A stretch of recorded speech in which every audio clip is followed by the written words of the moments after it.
নমস্কাৰ সিটি 18লৈ স্বাগতম ষ্টুডিঅ'ত মই পাপৰি আৰু প্ৰথমটো খবৰ পশ্চিমবংগৰ শ্ৰম মন্ত্ৰী জাকিৰ হুছেইনক বোমাৰে আক্ৰমণ জঙ্গীপুৰত সংঘটিত বিস্ফোৰণত চিটিকি গ'ল মন্ত্ৰী জাকিৰ হুছেইন কেমেৰাত বন্দী বিস্ফোৰণৰ শিহৰণকাৰী দৃশ্য সংকটজনক অৱস্থাত হাস্পতালত ভৰ্তি কৰোৱা হৈছে মন্ত্ৰীগৰাকীক পুনৰ এবাৰ জনাইছো পশ্চিমবংগৰ শ্ৰম মন্ত্ৰী জাকিৰ হুছেইনক বোমাৰে আক্ৰমণ জঙ্গীপুৰত সংঘটিত বিস্ফোৰণত চিটিকি গ'ল মন্ত্ৰী জাকিৰ হুছেইন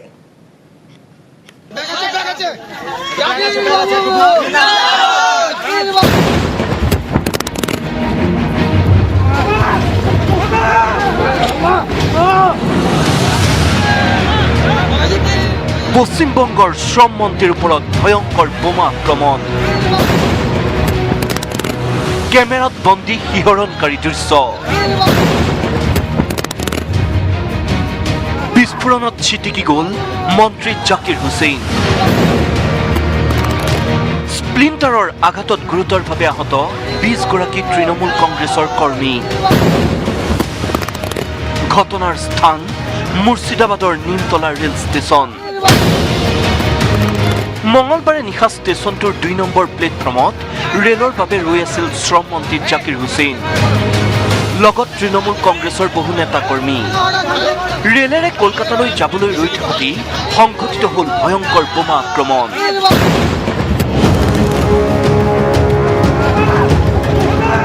মন্ত্ৰীৰ গালৈ লক্ষ্য কৰি দুৰ্বৃত্তই নিক্ষেপ কৰে বোমা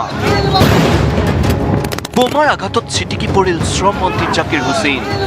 ছিগি গ'ল সোঁহাতৰ আঙুলি বাওঁ ভৰিৰ লগতে সোঁহাতৰ আঘাতত ঠাইতে ঢুলি পৰিল মন্ত্ৰীগৰাকী বোমা আক্ৰমণৰ পৰা সাৰি যাব নোৱাৰিল মন্ত্ৰীক সংগ দিবলৈ অহা দলীয় নেতাকৰ্মীও 20 গৰাকী নেতাকৰ্মীৰ লগতে স্প্লিণ্টাৰে আঘাত কৰা মন্ত্ৰীগৰাকীক ততাতৈয়াকৈ লৈ যোৱা হয় চিকিৎসালয়লৈ প্ৰথমে জঙ্গীপুৰ তাৰ পাছত কলকাতা সম্প্ৰতি কলকাতাতে চিকিৎসাধীন হৈ আছে মন্ত্ৰী জাকিৰ হুছেইনৰ লগতে 5 গৰাকী দলীয় কৰ্মী আন 15 গৰাকী তৃণমূল কংগ্ৰেছ কৰ্মীৰ চিকিৎসা চলিছে মুৰ্ছিদাবাদৰ মেডিকেল কলেজত এই চাঞ্চল্যকৰ বোমা বিস্ফোৰণৰ পাছতে উঠিছে চাঞ্চল্যকৰ অভিযোগ বিজেপি কংগ্ৰেছৰ মতে পশ্চিমবংগত চলা জংঘলৰাজৰ এয়া চূড়ান্ত পৰ্যায় আনফালে একাংশ প্ৰত্যক্ষদৰ্শীৰ অভিযোগ নিমতলা ষ্টেচনত পূৰ্বৰে পৰা মজুত কৰি ৰখা হৈছিল বোমা সচৰাচৰ ৰেলেৰে ভ্ৰমণ কৰা সহজ সৰল মন্ত্ৰীগৰাকী নিমতলা ষ্টেচনলৈ আহিব বুলি গম পোৱাৰ পাছতে হত্যাৰ পৰিকল্পনা কৰাৰ সন্দেহ আন একাংশ অনুগামীৰ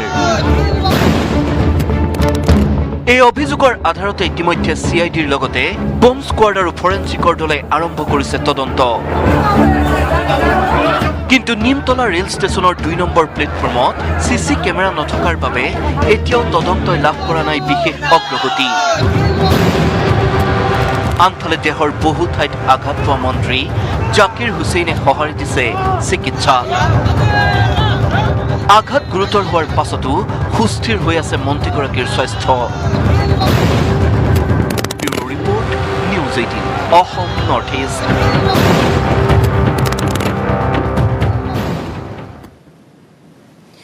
বিত্তমন্ত্ৰীৰ ফটো বিকৃত ৰূপত প্ৰচাৰ কৰি এবাৰ গ্ৰেপ্তাৰ হ'ল কৰিমগঞ্জৰ এজন সাংবাদিক সস্তীয়া জনপ্ৰিয়তাৰ আশাত বিত্তমন্ত্ৰীৰ ফটো বিকৃত ৰূপত প্ৰচাৰ কৰিছিল দৈনিক নৱবাৰ্তা প্ৰসংগ নামৰ বাতৰি কাকতৰ ইকবাল হুছেইন নামৰ এগৰাকী সাংবাদিকে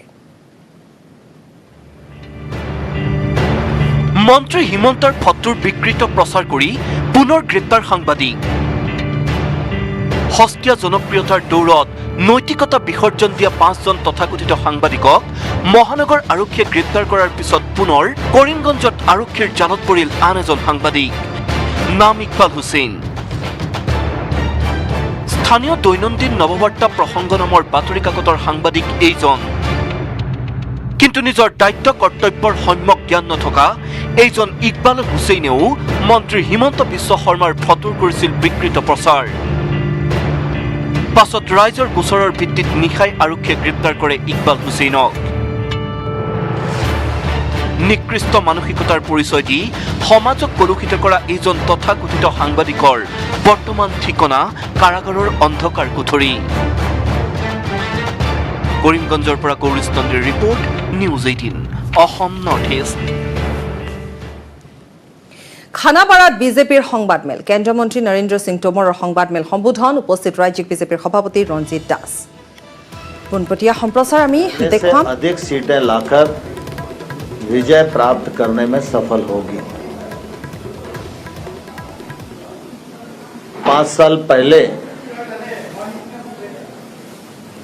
यहाँ सरकार थी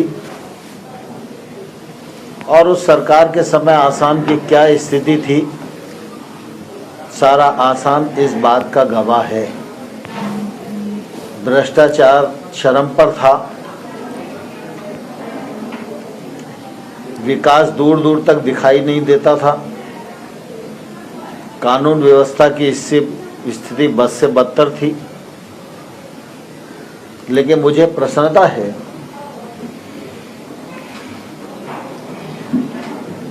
कि जब से भाजपा की सरकार आई है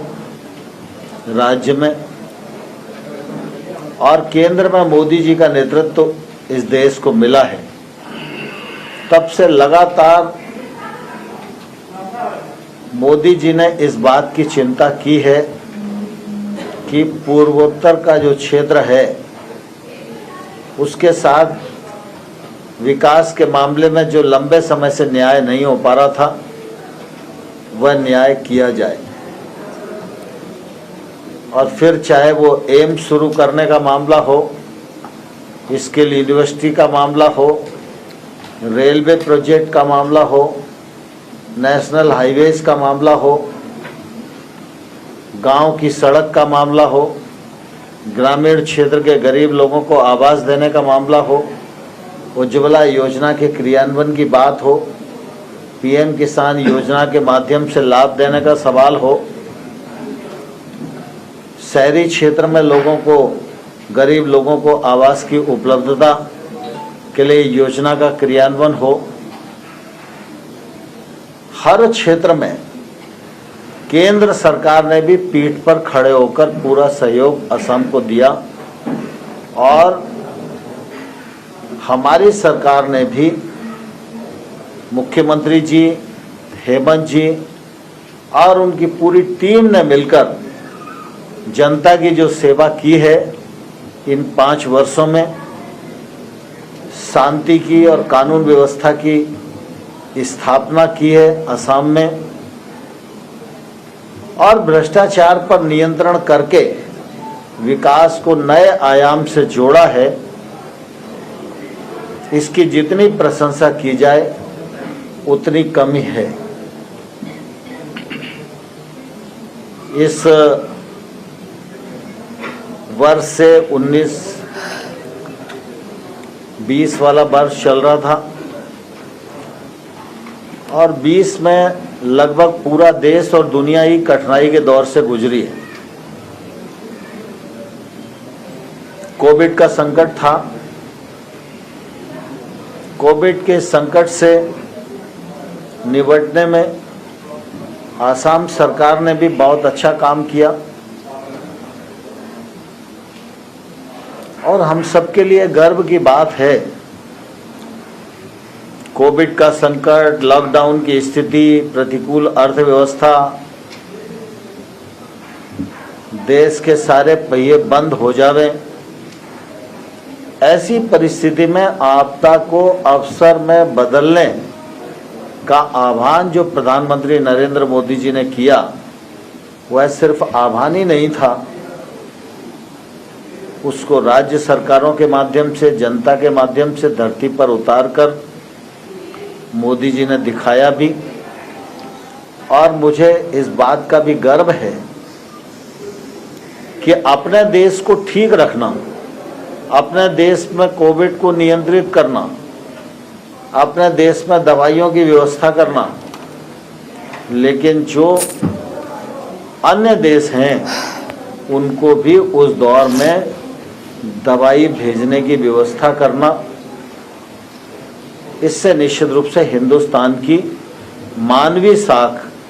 में पूरी दुनिया में बहुत बढ़ोतरी हुई है। वैक्सीन आएगी नहीं आएगी, कौन बनाएगा कौन नहीं बनाएगा, इसकी चर्चाएं बहुत थी, लेकिन मैं धन्यवाद देना चाहता हूं मोदी जी के नेतृत्व को और আমি हिंदुस्तान के পোনপটীয়াকৈ वैज्ञानिकों को। দেখুৱালো পোনপটীয়া সম্প্ৰচাৰ খানাপাৰাৰ পৰা আমি দেখুৱাই গৈছোঁ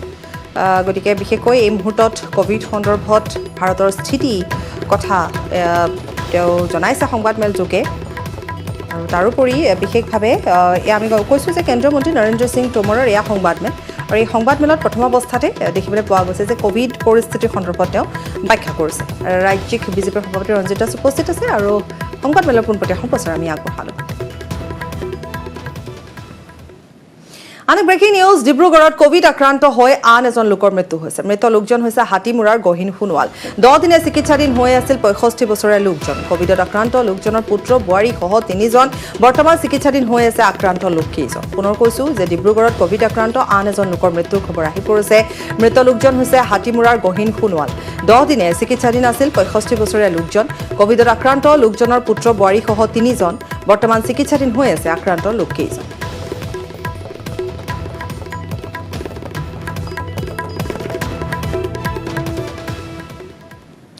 তৈল প্ৰতিষ্ঠান কুইপৰ 2 বিষয়া কৰ্মচাৰী কেনেকৈ অপহৰণ কৰিছিল আলফা স্বাধীন আৰু NSCN খাপলাঙে নিউজ 18ৰ সেই শিহৰণকাৰী ঘটনাৰ বিৱৰণ দিলে প্ৰত্যক্ষদৰ্শীয়ে সমান্তৰালকৈ অপ্ৰহিত দুয়োজনকে মুকলি কৰি দিবলৈ আলফা স্বাধীনলৈ আহ্বান জনালে সতীৰ্থসকলেও আলফা স্বাধীনৰ ডেডলাইন উকলিল 57 দিনে সংসূত্ৰ নাই কুইপৰ অপহৃত 2 কৰ্মচাৰীৰ তেনে সময়তে নিউজ 18ত প্ৰত্যক্ষদৰ্শীৰ শিহৰণকাৰী বিৱৰণ কুইপৰ ৰিট্ৰিট কি হৈছিল 31 ডিচেম্বৰৰ নিশা ৰিগটো ঘেৰি ধৰিছিল 15-20 জনীয়া সশস্ত্ৰ দলে ৰিগত প্ৰৱেশ কৰিছিল সেনাৰ পোছাকত অহা 4জন অস্ত্ৰধাৰী প্ৰথমে অপহৰণকাৰীৰ দলটো মুখামুখি হৈছিল এইজন কুইপৰ কেমিকেল ইঞ্জিনিয়াৰ নাহৰকটীয়াৰ ৰিপুঞ্জয় চাৰিঙীয়া ফুকনৰ সৈতে ফুকনৰ পৰা দলটোৱে কাঢ়ি লৈছিল মোবাইল ফোন অপহৰণকাৰীৰ টাৰ্গেট আছিল ৰিক্থিৰ বিষয়া কেশৱ বৰুৱা কিন্তু বৰুৱাৰ বদলি হোৱাত নতুনকৈ যোগদান কৰা প্ৰণৱ কুমাৰ গগৈক টাৰ্গেট কৰে অপহৰণকাৰীয়ে সন্ধিয়া ঠিক আমি ডিউটি আছিলোঁ মই বিশেষ এটা কামত নিজৰ অফিচৰ পৰা বাহিৰলৈ ওলাই আহিছিলোঁ তেনেকুৱা সময়তে 4জন অস্ত্ৰ যুৱক মুখলৈ আহিছিলে আমাৰ কেশৱ বৰুৱা ক'ত আছে ৰিগৰ কেশৱ বৰুৱা ক'ত আছে মই ক'লোঁ কেশৱ বৰুৱা চোৱাটো ইতিমধ্যে ছুটিত গ'ল তেওঁ 4 দিন হ'ল ছুটিত যোৱা 3 দিন হ'ল তেওঁ তাত প্ৰণৱ কুমাৰ গগৈ আছে আমাৰ তেওঁ আহিছে বোলে প্ৰণৱ কুমাৰ গগৈ মাতি দিয়কচোন 2 কৰ্মচাৰীক লৈ যোৱাৰ পূৰ্বে দলটোক নেতৃত্ব দিয়া কেডাৰজনে নিজকে আলফা স্বাধীনৰ সদস্য বুলি পৰিচয় দি 2কে অপহৰণ কৰা বুলি জনাইছিল ৰিপুঞ্জয় চাৰিঙীয়া ফুকনক ইফালে 4 অস্ত্ৰধাৰীয়ে কৰ্তৃপক্ষৰ সৈতে কথা পতাৰ সময়তে আন কেইজনমানে ৰিগটোত কৰ্মৰত সকলো কৰ্মচাৰীক এঠাইত গোটাই কাঢ়ি লৈছিল সকলোৰে মোবাইল ফোন আমি অলপ লৈ গৈছোঁ আমি আলফা হয় লৈ গৈছোঁ মানে চিধা ভাষাত ক'বলৈ গ'লে কিডনেপ কৰিছোঁ আৰু আপোনালোকে আলফাৰ লগত আমি NSCN জড়িত হৈ আছোঁ আপোনালোকে কি যোগাযোগ কৰিব লাগে কি ক'ত অফিচত ফোন কৰিব লাগে কি কৰিব লাগে সেইখিনি এই মুহূৰ্তত আপোনালোকে কোনো ফোনৰ চুইচ নকৰিব যি ক'বলগীয়া আছে আপোনালোকে এঘণ্টাৰ পাছত ফোন কৰিব এটা বেলেগ এটা গোটেই ল'ৰাবিলাক গোটাই পিনি চবৰে মোবাইলবিলাক সংগ্ৰহ কৰি পেলাই মোবাইলবিলাক লৈ গৈছে মোবাইলবিলাক লৈ গৈছে মোবাইল প্ৰায় 42-43টামান মোবাইল হিচাপত ওলাইছে লৈ গৈছে এই লোমহৰ্ষক ঘটনাৰ সাক্ষী ৰিপুঞ্জয় চাৰিঙীয়া ফুকনে 2 সহকৰ্মীক বিনা চৰ্তে মুকলি কৰি দিবলৈ আলফা স্বাধীনক জনালে কাটৰ আহ্বান এই নিৰীহ মানুহকেইজনক অপহৰণ কৰি কিবা এটা হাচিল কৰিবলৈ যোৱাটো খুব মানে বেয়া কথা হৈছে খুব মানে হঠকাৰী ভূমিকা হৈছে আলফা ইমান দিনৰ পৰা যিবিলাক দেখি আহিছোঁ তেওঁলোকৰ গৰিমাত মানে কালিমাহ আনিব এনেকুৱা ধৰণৰ হঠকাৰী কাৰবাৰ গতিকে অনুৰোধ জনাইছোঁ বিনম্ৰভাৱে অনুৰোধ জনাইছোঁ তেওঁলোকক সন্মান সহকাৰে তেওঁলোকৰ দেশৰ প্ৰেমক সন্মান কৰিয়ে অনুৰোধ জনাইছোঁ আপোনালোকে সুস্থ শৰীৰে মুকলি কৰি দিয়ক আমাৰ সতীৰ্থকেইজনক কিন্তু ডেডলাইন উকলি যোৱাৰ পিছত কি সিদ্ধান্ত ল'লে আলফা স্বাধীনে সেই সন্দৰ্ভত স্থিতি স্পষ্ট কৰা নাই বিদ্ৰোহী সংগঠনটোৱে চৰম অনিশ্চয়তাত থকা প্ৰণৱ গগৈ আৰু ৰাম কুমাৰৰ পৰিয়ালত এতিয়া কেৱল অশ্ৰুৰ বন্যা নাহৰকটীয়াৰ পৰা উৎপল চলিহাৰ report news 18 Assam north east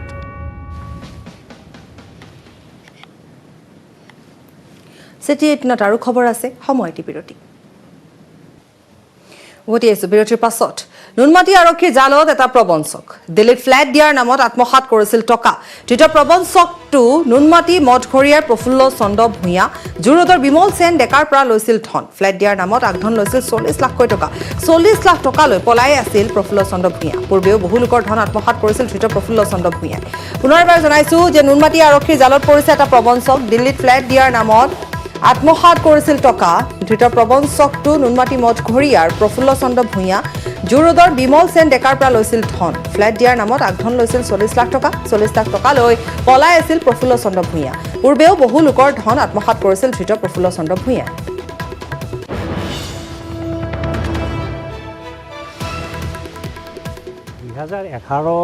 2011 চনত তেওঁক মই এই লৈ তেওঁক প্ৰায় 40 লাখ টকা পে'মেণ্ট কৰিছোঁ মই দিল্লীত 2011 চনত 40 লাখ টকা মই পে'মেণ্ট কৰিলোঁ তেওঁ মোক দিল্লীত নি জাগা এটাও দেখুৱালে পিছৰ ষ্টেজত তেওঁ জনালে যে তেওঁৰ কিবা এটা অসুবিধাৰ কাৰণে ফ্লেটটো তেওঁ বনাব নোৱাৰিলে মাটিখিনি কিবা এটা অসুবিধা আছে মই তেওঁক ক'লোঁ মোক পইচাখিনি ঘূৰাই দিয়ক তেওঁ মোক পইচাখিনি ঘূৰাই দিব নোৱাৰিলে ক'লে যে মোৰ পইচাখিনি ইনভেষ্ট হৈ গ'ল কিন্তু তেওঁ মোক পষ্ট ডেটেড চেক কিছুমান দিলে গোটেই চেকখিনি বাউন্স হ'ল ইতিমধ্যে চানমাৰী থানাত মই সেইলৈ এটা কেছ দিলোঁ তেওঁ গৈ পেলাই হাইকোৰ্টৰ পৰা জামিন ল'লে আৰু তাত পূৰা তেওঁ স্বীকাৰ কৰিছিল যে তেওঁ মোৰ পৰা পইচাটো লোৱা হয় আৰু তেওঁ কিবা শাৰীৰিক অসুস্থতাৰ কাৰণে তেওঁ পইচাটো মোক ঘূৰাই দিব পৰা নাই কিন্তু 6 মাহৰ ভিতৰত তেওঁ ঘূৰাই দিব সেই পইচাটো সেই 6 মাহৰ পিছত তেওঁ মোক ঘূৰাই নিদিলে যেতিয়া ঘূৰাই নিদিলে তেতিয়া মই এনে একটা কেছ কৰিলোঁ 8টা কেছ দিছিলোঁ তেওঁ মোক 8খন চেক দিছিলে এটা কেছৰহে এইটো ৰিজাল্ট ওলাইছে কি দিছে ৰিজাল্ট তেখেতক কনভিক্টেড ইতিমধ্যে জানিব পৰা অনুসৰি যে ধৃত প্ৰফুল্ল চন্দ্ৰ ভূঞাৰ ওপৰত আৰু বহু অভিযোগ আছে আৰু ইতিমধ্যে এগৰাকী ব্যক্তিয়ে সমূহ কথা তেওঁ ইতিমধ্যে সদৰি কৰিছে তেওঁ জনাইছে যে দিল্লীলৈ লৈ যোৱা হৈছিলে এটা ফ্লেটো দেখুৱাইছিলে আগধন হিচাপে 40 লাখ টকা লৈছিল কিন্তু তাৰ পিছতো আজি পৰ্যন্ত সেই টকাখিনি ঘূৰাই দিব নোৱাৰিলে তাৰ মাজৰ অৱস্থাতে এগৰাকী ব্যক্তি প্ৰফুল্ল চন্দ্ৰ ভূঞাই জামিনো ল'লে বুলি ইতিমধ্যে জানিব পৰা গৈছে জুৰোডৰ বিমল সেন ডেকাৰ পৰা এই ধন লোৱা বুলি ইতিমধ্যে জানিব পৰা গৈছে আৰু ইতিমধ্যে আমি জনাইছোৱে যে ফ্লেট দিয়াৰ নামত কেৱল মাথো বিমল সেন ডেকা বুলিয়ে নহয় অন্য আৰু বহু লোকৰ পৰা তেওঁ টকা লৈছিল বা ধন লৈছিল বুলি ইতিমধ্যে জানিব পৰা গৈছে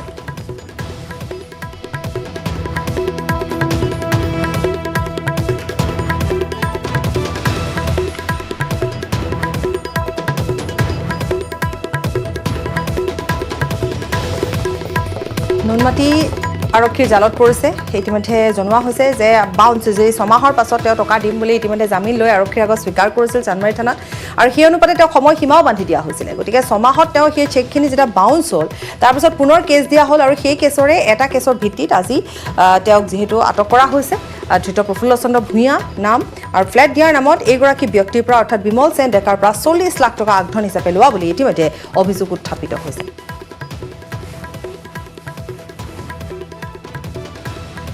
অজয় বৰ্মন আছে অজয় আমাক আৰু অধিক জনাব পাৰিব অজয় আপোনাৰ পৰা আমি আৰু অধিক জানিব বিচাৰিম সমগ্ৰ ঘটনাৰ সবিশেষ আৰু কোন এই প্ৰফুল্ল চন্দ্ৰ ভূঞা ইয়াৰ পূৰ্বে তো অন্য কোনো লোকৰ পৰা এনে ধৰণে ফ্লেট দিয়াৰ নামত টকা লৈছিল নেকি গতিকে সকলো আপোনাৰ পৰা আমি জানিব বিচাৰিম অজয় হয় বাপৰি যি নুনমাটি আৰক্ষী জালত এজন প্ৰবঞ্চক প্ৰফুল্ল চন্দ্ৰ ভূঞা আজি নুনমাটি আৰক্ষী জালত পৰিছে যে 2010 চনত তেওঁ জুৰোড তিনিআলিৰ এজন ব্যৱসায়ীৰ পৰা দিল্লীত এটা ফ্লেট দিয়াৰ বাবদ তেওঁক নগদ 40 লাখ টকা লৈছিল কিন্তু পৰৱৰ্তী সময়ত তেওঁ প্ৰায় এবছৰ 6 মাহৰ ভিতৰত তেওঁক ফ্লেটটো দিয়াৰ তেওঁ প্ৰতিশ্ৰুতি দিছিল কিন্তু পৰৱৰ্তী সময়ত এবছৰ কি 2 বছৰ উকলি যোৱাৰ পিছত তেওঁ কোনো ধৰণৰ ফ্লেট দিয়াৰ কোনো সেয়া নাই আৰু তেওঁ আজি দিন কালি দিনতে তেওঁ মানে সদায় আত্মগোপন কৰি আছিল আৰু যি ভুক্তভোগী ব্যৱসায়ীজনে এই ক্ষেত্ৰত তেওঁ কেইবাবাৰো ফোনত যোগাযোগ কৰিছিল কিন্তু তেওঁ এই বিষয়ে তেওঁ সদায় এই কথাৰ পৰা ফালৰি পাতি আছিল আৰু তেওঁ সমস্ত ঘটনাৰ এটা গোচৰ দিছিল তেওঁ চানমাৰী আৰক্ষী থানাত আৰু তাৰ লগতে কামৰূপ জিলা মুখ্য ন্যায়াধীশতো এটা গোচৰ দিছিল আৰু এই গোচৰৰ ভিত্তিতে নুনমাটি আৰক্ষীয়ে আজি প্ৰফুল্ল চন্দ্ৰ ভূঞাক মঠঘৰীয়া তেওঁ নিজা বাসভৱনৰ পৰা গ্ৰেপ্তাৰ কৰিবলৈ সক্ষম হৈছে পৰি নিশ্চয় অজয় বৰ্মন ধন্যবাদ জনাইছোঁ ঘটনাৰ সবিশেষ ইতিমধ্যে অজয় বৰ্মনে আমাক জনাইছে আৰু ইতিমধ্যে বিমল সেন ডেকায়ো সংবাদ মাধ্যমৰ আগত এইখিনি কথাকে জনাইছে যে কেনেকৈ এই প্ৰবঞ্চকটোৰ জালত পৰিছিল বাতৰি কাকতত এটা যিহেতু বিজ্ঞাপন ওলাইছিল প্ৰবঞ্চকটোৰ কেনেকৈ প্ৰবঞ্চকটোৰ কাষলৈ তেওঁ আহিছিল আৰু লগতে 40 লাখ টকা তেওঁ আগধন হিচাপে দিছিল দিল্লীত কেনেকৈ নি এটা ফ্লেট দেখুওৱা হৈছিল আৰু সেই টকা 2010-11 চনতে লোৱা টকা আজিলৈকে কিন্তু তেওঁ ঘূৰাই নিদিলে সবিশেষ ইতিমধ্যে আমাক জনাইছে আমাৰ সাংবাদিক অজয় বৰ্মন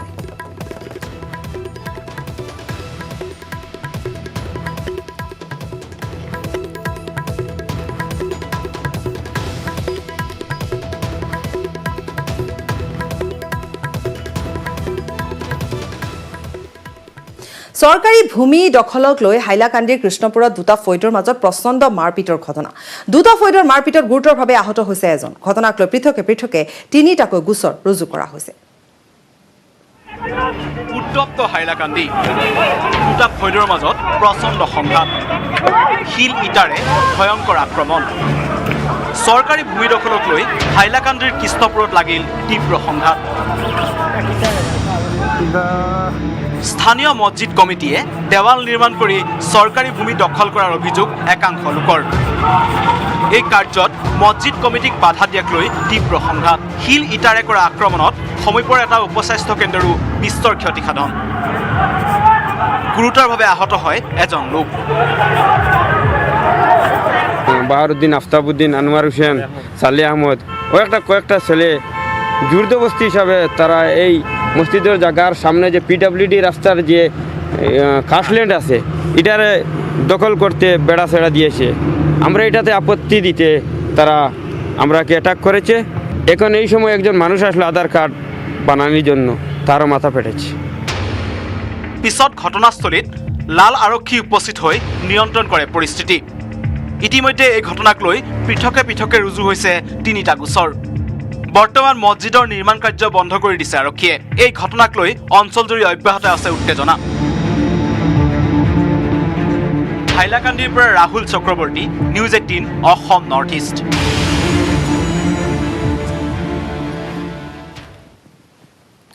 মৰিয়নিৰ চেলেংহাটত ডকাইতিৰ অপচেষ্টা। দিন দুপৰতে এজন লোকৰ ঘৰত প্ৰৱেশৰ চেষ্টা চলাই ডকাইতৰ দলটোৱে। স্থানীয় ৰাইজে তৎপৰতাৰে কৰায়ত্ব কৰে এটা ডকাইতক। মৰিয়নি চেলেংহাটত দিন দুপৰতে ডকাইতিৰ চেষ্টা। বৰনগৰ ব্লক চাৰিআলিৰ ৰাজকুমাৰ দুৱৰা নামৰ এজন ব্যৱসায়ী বাসগৃহত ডকাইতিৰ চেষ্টা। বুধবাৰে পুৱা দুৱৰাৰ বাসগৃহৰ কাষতে লাগি থকা ব্যৱসায়িক প্ৰতিষ্ঠানৰ তলা ভাঙি ভিতৰত প্ৰৱেশ কৰে কেইবাজনীয়া ডকাইতৰ এটা দলে। লগে লগে ব্যৱসায়ীজনৰ পত্নীয়ে চিঞৰ বাখৰ কৰে আৰু স্বামীক ফোনযোগে ডকাইতৰ কথা অৱগত কৰে। ইফালে মহিলাগৰাকীৰ চিঞৰ শুনি ঘটনাস্থলীত উপস্থিত হোৱা ৰাইজে এটা ডকাইতক কৰায়ত্ব কৰিবলৈ সক্ষম হয় যদিও বাকীসকল পলাই যায়। আত্মঘাতী ডকাইতক ৰাইজে উত্তম মধ্যম সোধাই চেলেংহাট আৰক্ষীক গতাই দিয়ে। আনহাতে ডকাইতৰ আক্ৰমণত আহত হয় ব্যৱসায়ী ৰাজকুমাৰ দুৱৰা। ইফালে ডকাইতটোৱে নিজকে গোলাঘাট নৰাকোঁৱৰ গাঁৱৰ হেম চৌহানৰ পুত্ৰ তুখেশ্বৰ চৌহান বুলি পৰিচয় দিছে। মৰিয়নিৰ পৰা Jyotiprasad Gogoi, news 18 Assam north east.